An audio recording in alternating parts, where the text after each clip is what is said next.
સુરત શહેર cyber crime cell દ્વારા gold ટ્રેન્ડિંગમાં વધારે નફો આપવાની લાલચ આપી ઓનલાઈન છેતરપિંડી કરનાર ગેંગ સામે કાર્યવાહી હાથ ધરવામાં આવી છે. આરોપીઓએ બનાવટી વેબસાઇટ બનાવી અને ફરિયાદીને તેમાં આઈડી બનાવડાવી ગોલ્ડ ટ્રેન્ડિંગમાં રોકાણ કરાવ્યું હતું. આ રીતે અલગ અલગ બેંક એકાઉન્ટમાં કુલ ₹25,75,700 ટ્રાન્સફર કરાવી લીધા હતા, પરંતુ બાદમાં કોઈ પણ નફો આપ્યા વગર આરોપીઓ ફરાર થઈ ગયા હતા. ફરિયાદીના આધારે સાયબર ક્રાઇમ સેલે ગુનો દાખલ કરી ટેકનિકલ તપાસ હાથ ધરી હતી. તપાસ દરમિયાન હાલોલ પંચમહાલમાંથી ઘનશ્યામભાઈ ઠક્કર નામના આરોપીને ઝડપી પાડવામાં આવ્યો છે. તપાસમાં સામે આવ્યું છે કે આરોપીના એકાઉન્ટમાં ₹1,72,000 ટ્રાન્સફર થયા હતા અને તે સાયબર ફ્રોડમાં કમિશન પર કામ કરતો હતો. વધુમાં આરોપી સામે દેશના અલગ અલગ રાજ્યોમાં કુલ 22 ફરિયાદો નોંધાઈ ચૂકી છે, જેમાં કરોડો રૂપિયાની છેતરપિંડી થઈ હોવાનું બહાર આવ્યું છે. સાયબર ક્રાઇમ પોલીસ દ્વારા લોકોને અપીલ કરવામાં આવી છે કે અજાણી લિંક્સ, મેસેજ અથવા ટ્રેન્ડિંગ ઓફરો પર વિશ્વાસ ન કરવો અને કોઈપણ શંકાસ્પદ પ્રવૃત્તિ જણાય તો તાત્કાલિક 1930 હેલ્પલાઇન પર સંપર્ક કરવો. એક ફરિયાદી સાથે કમ્પ્લેનન્ટ સાથે એમ કહેવામાં આવ્યું કે તમે NGGF ગોલ્ડ કંપની મારફતે અગર ગોલ્ડ ટ્રેડિંગમાં ઇન્વેસ્ટ કરશો તો તમને વધારો નફો મળશે, અને એમ કહીને એમને એક બનાવટી લિંક મોકલવામાં આવી અને લિંકમાં પ્રેસ કરીને પછી એમની પાસેથી કુલ 25,75,000 રૂપિયા પડાવવામાં આવ્યું બીજા ખાતાઓમાં, અને પછી એ પરત આપવામાં નથી આવ્યું અને એ રીતે એમની સાથે છેતરપિંડી કરવામાં આવી અને એમને કંઈક નફો પણ નથી મળ્યું. અને જ્યારે આ ગુનો અહીંયા દાખલ કરવામાં આવ્યો ત્યારે આપણે ટેકનિકલ વર્કઆઉટ કરીને આપણી ટીમ હાલોલ ખાતે ગઈ અને હાલોલથી ઘનશ્યામ ઠક્કર કરીને જે લેયર 1નો અકાઉન્ટ હોલ્ડર છે એમને પકડવામાં આવ્યું છે. અને ઘનશ્યામનું જ્યારે આપણે ઇતિહાસ જોઈએ તો એમને અગાઉ પણ ચેન્નઈ પોલીસ દ્વારા અટક કરવામાં આવ્યું છે અને હાલ બેલ ઉપર બહાર છે.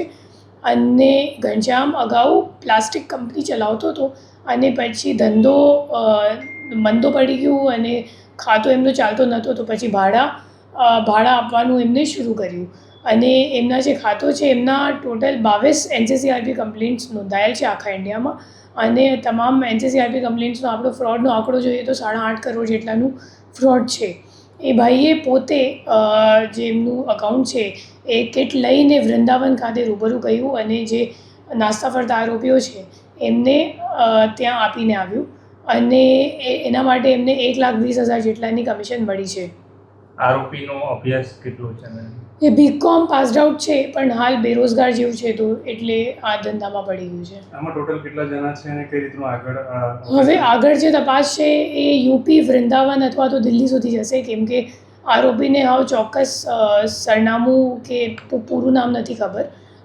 એ ફક્ત રૂબરૂ જઈને એમને ચહેરાથી ઓળખ એમને ખબર છે કે કોને એમને અકાઉન્ટ કિટ આપ્યું છે. આરોપીઓ કેટલા છે?